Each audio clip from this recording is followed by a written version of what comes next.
Ұлттық киім трендте. Бұрын тек той томылаққа арнайы тіктірілетін қазақы нақыштағы шапандар, камзол, көйлектер қазір сән мен салтанатты үйлестірген ыңғайлы киімге айналды.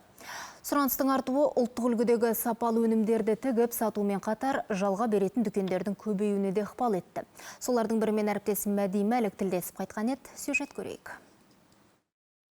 Тоғжан Нұрланқызы ұлттық киім тігуді қолға алып, оны халыққа дәріптеп жүрген кәсіпкер. Ол өз дүкенін 1,5 жыл бұрын ашқан. Көздің жауын алатын сәнді көйлектер мен шапандарды сатып қана қоймай, жалға береді. Кәсіп иесі қазақы нақыштағы киімге деген сұраныс мереке мен той күндерін қоспағанда күнделікті тұрмыста да жоғары екенін айтады. Сөзінше, күніне кемі 10-15 адам дүкенге соқпай өтпейді екен. Бұл саланы таңдаған себебіміз, өйткені қазіргі кезде ұлттық нақыштағы киімдерге сұраныс жылдан жылға артып жатыр. Этнокомплекттерді жиындарда, тойларда, мерейтойларда киеді. Оларды тек мерейтойларда емес, жалпы жай күнде де кисе болады. Өйткені олардан да шапандарымыз өте ыңғайлы және әдемі болып келеді. Тақияларымыз, шапандарымыз. Оларды тек жалға емес, тіктіртіп те алса болады.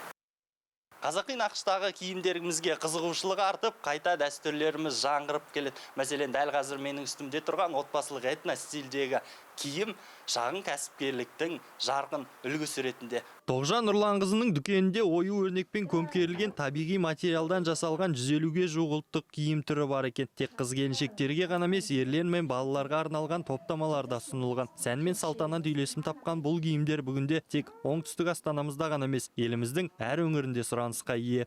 Біз қызымызға тұсаукесер тойын алып жатырмыз. Бұйырса 1 жасқа толып жатыр. Ана мен бала киімін алғымыз келген. Және де қазіргі уақытта қазақи киімдер қайтадан өз орнына модаға түсіп жатыр ғой. Сондықтан қазақи және де ана мен қыздікі бірдей болсын деп таңдап келіп қалдық. Енді бәріне ұнайды көйлегіміз деген ойдамыз. Тойымыз ерекше етеді деген ойдамыз осындай киімдерімізбен. Тоғжан Нұрланқызының ұлттық киім дүкені дәстүр мен заманауи сәнді үйлестірген ерекше орын. Мұнда сүндет тойға, тұсаукесерге, ұзатуға әзірленген кестелі көйлектер мен күнделікті киюге ыңғайлы этнокомплекттер ұсынылған. Ұлттық нақыштағы бұл киімдер мәдениетті насихаттап, дәстүрді жаңғыртуға өз үлесін қосып келеді. Мәди Мәлік, Алматы телеарнасы.